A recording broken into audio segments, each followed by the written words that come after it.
So we're working on this luxury vinyl plank flooring, and I'm going to show you guys how we install it into a doorway.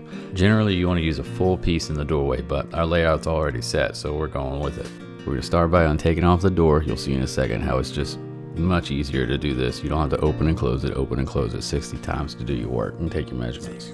Using a scrap piece of flooring, take that, set it next to the door casing, and use a carpenter's pencil to mark yourself a line.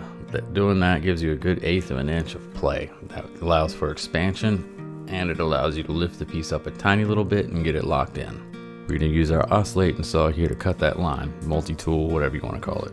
I feel like this is one of those tools that have like 1,000 names, so let me know in the comments what you guys call this thing. Go ahead and clean up your mess so it doesn't get in the way, and let's get ready for some measurements. Here I'm going to use my framing square to mark the framing we need to cut around. You could also use a ruler or another piece of vinyl plank. Just butt it up till it stops and scribe a line.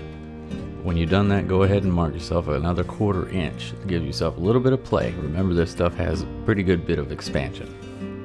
Looking at your door casing, what I do is I usually take about 1 inch behind that, and I'll mark that for where I'm going to cut my piece of floor. And this measurement's going to be that 1/4 inch mark we made inside the door frame. You can always use measurements, but I like to take the piece of flooring and put it where it goes and just scribe my lines right onto the board. Just remember which side you're measuring so you don't take out what you're trying to leave in.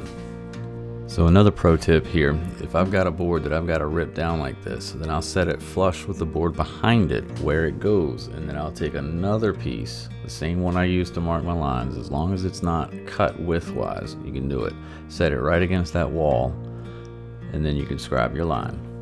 Generally, this is going to leave you that exact measurement. Make your cuts and be sure to dry fit it to see if it fits. In this case, I had to trim off just a little tiny bit off of my cut piece.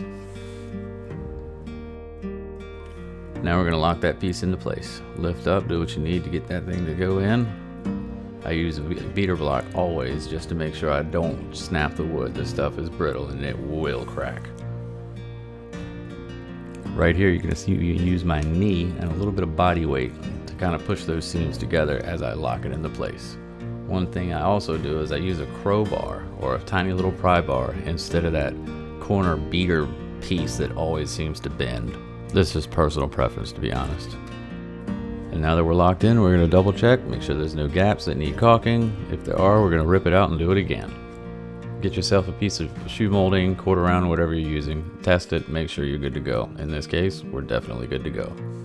Here's a couple of shots to show you the finished work. Like I said, you generally want to use a full piece here, but we had already made it too far and we're not changing a full bit of layout just for this one little piece. It'll still work just fine.